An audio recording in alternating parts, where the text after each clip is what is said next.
Halo teman-teman semua, kembali lagi di Lost Vape Indonesia. Kali ini kita akan membedah ya dari series produk Centaurus E40. Nah, di sini di depan Mimin sudah ada 3 generasi dari Centaurus E40, mulai dari Centaurus E40 generasi pertama, Centaurus E40 Max, dan yang terbaru yaitu Centaurus E40 Ultra. Nah, dari ketiga device ini memang memiliki kemiripan ya, identik ketika dilihat dari secara desainnya. Nah, apa perbedaannya lebih mendalam dari ketiga device ini? Nah, untuk kalian yang mau tahu bedanya, mari kita bahas dari dekat.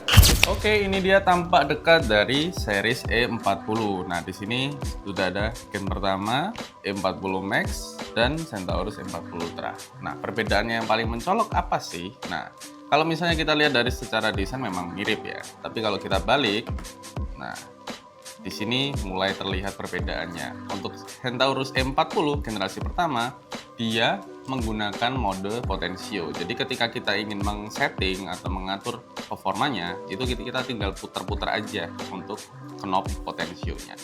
Dan dia simple, tidak ada layar sama sekali. Jadi kalau kalian yang nggak pengen ribet, kalian bisa sangat cocok untuk menggunakan Centaurus E40 generasi pertama. Nah, karena dia menggunakan potensio, di sini terlihat untuk watt maksimalnya dia tersedia hingga 40 watt performanya. Dan di sini Centaurus generasi pertama E40 ini masih belum support untuk digunakan CT Dual Mesh.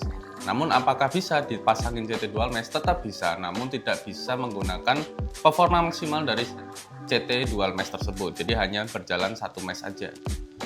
Nah, lanjut kita membahas ke generasi berikutnya, yaitu Centaurus E40 Max. Nah, di sini ada perombakan yang cukup masif ya. Dari awalnya tanpa layar, sekarang sudah ada LCD screen-nya. Nah, di sini juga ada perbedaan dari sisi mode pengaturan wattnya. Nah, di sini masih menggunakan potensio, dan yang E40 Max dia sudah diberikan tombol untuk pengaturan wattnya. Jika kita lihat tampak layarnya, di sini sudah terlihat ya ada tampilan watt, resisten, dan juga jumlah puff untuk menghitung seberapa sering kita menggunakannya. Nah, untuk settingan airflow sendiri dia masih sama, terletak di bagian belakang device. Nah, di Centaurus E40 Max di sini kalian bisa gunakan hingga 40 watt maksimal. Nah, di sini juga masih sama performanya 40 watt, namun di sini sistem pengaturannya sudah menggunakan layar. Dan untuk Centaurus E40 Max sendiri, ini juga masih sama seperti E40 generasi pertama, dia masih belum didedikasikan untuk CT Dual Mesh. Namun tetap bisa digunakan, hanya berjalan satu mesh saja. Dan selanjutnya yaitu generasi yang paling terbaru, yaitu Centaurus E40 Ultra. Nah, di sini semua konfigurasi sudah diubah ya, mulai dari potensio, layar, dan tombol di samping. Nah, sekarang layarnya dipindah ke bagian depan dan ukuran layar yang jauh lebih besar. Untuk informasi yang disediakan juga kurang lebih lengkap ya. Namun di sini ada tambahan yaitu mode. Di sini ada mode boost.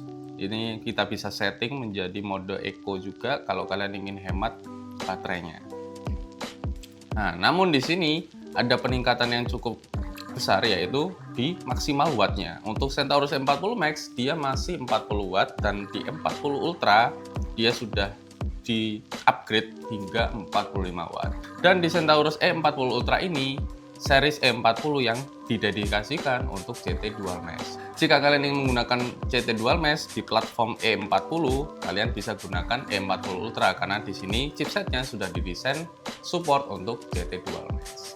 Dan juga ada peningkatan baterai di seri sebelumnya E40 Max dan E40 generasi pertama, dia dibekali baterai 1400 mAh. Untuk Centaurus E40 Ultra di-upgrade lagi hingga 1500 mAh. Jadi di sini kapasitas baterainya juga lebih besar untuk menunjang performa 45 watt ini. Oke, itu dia untuk perbedaan 3 generasi Centaurus E40 ini. Walaupun dengan platform yang sama, kalian bisa memiliki 3 pengalaman berbeda dalam menggunakan Centaurus E40 series. Jadi kalau kalian ingin yang simple, kalian bisa pilih generasi pertama.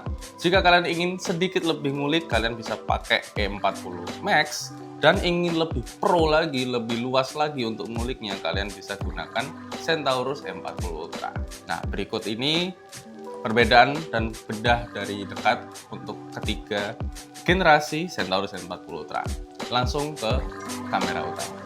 Nah, itu dia perbedaan dari ketiga generasi Centaurus E40 dan juga sedikit bedah mendalam ya. Nah, dari ketiga generasi ini, kalian kira-kira lebih cocok pakai yang mana ya? Centaurus E40 Ultra, E40 Max, atau generasi pertama, Centaurus E40? Kalian tulis di kolom komentar, kalian cocok yang mana? Dan mungkin kalau kalian ingin pembahasan lainnya, kalian bisa tulis di kolom komentar. Dan jangan lupa bagikan ke teman-teman kalian. See you!